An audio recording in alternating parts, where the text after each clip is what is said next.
Explorers என்னங்க இது இந்த அளவுக்கு தமிழ்நாட்டில் பொலிட்டிக்கல் நிலைமை கேவலமாக போயிட்டுருக்கு.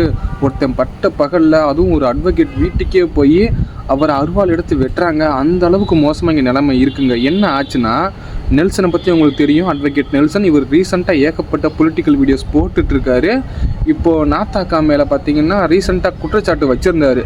அந்த குற்றச்சாட்டுக்கு கருத்தியல் ரீதியாக மோதாமல் அதுக்கு வயலன்ஸை கையில் எடுத்து நாத்தாக்காவில் ராஜா பேரன் ஒருத்தர் இருக்கார். அவர் பேக்கில் அருவாவை எடுத்துட்டு அட்வொகேட் நெல்சன் வீட்டுக்கு நான் உங்கள் கூட பேசணுன்ட்டு பேச்சுவார்த்தைக்காக வந்திருக்காரு. நெல்சனுமே அதை மதித்து வீட்டுக்குள்ளே அலோவ் பண்ணி வீட்டில் பேசிகிட்டு இருக்காங்க. பேசிக்கிட்டு இருக்கும்போதே கைகலப்பாகி தலைமை ஒரு கட்டத்தில் அருவாவே எடுத்து வெட்ட வந்துட்டார் நெல்சனை. ஒரு அட்வொகேட்டுக்கே எந்த அளவுக்கு நிலைமை பார்த்தீங்களா?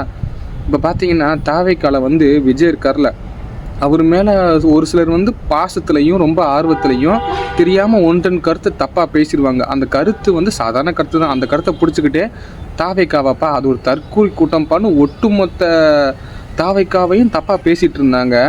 தாவேக்கா தற்கூரி கூட்டம். தற்கூரின்னு என்ன தெரியுங்களா? தற்கூரின்னா கை நாட்டு தன்னோட குறின்னு அர்த்தம்.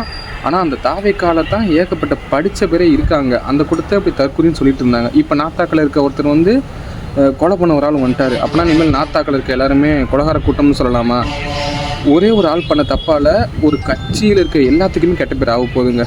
நான் முட்டாள்தனமாக நாத்தாக்கள் இருக்க எல்லாருமே கொலகார கூட்டம் நான் சொல்லவே மாட்டேன். ஏன் அப்படின்னா, இப்போ நாத்தாக்கள் இருக்கவங்கள பார்த்தீங்கன்னா ஒருத்தவங்க கொள்கையை பிடிச்சி வந்திருப்பாங்க, கோட்பாடு பிடிச்சி வந்திருப்பாங்க, இயற்கையை பற்றி அவர் நல்லா பேசுவாங்க, அதனால் அதை பிடிச்சி வந்திருக்கலாம்.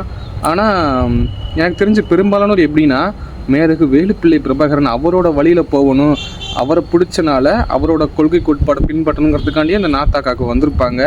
இப்போ இந்த கட்சியோட ஒட்டுமொத்த பேருமே ராஜா பேரன்ற ஒரே ஒரு நபரால் எந்த அளவுக்கு மகா மட்டமாக போயிட்டுருக்கு பார்த்தீங்களா நிலமை?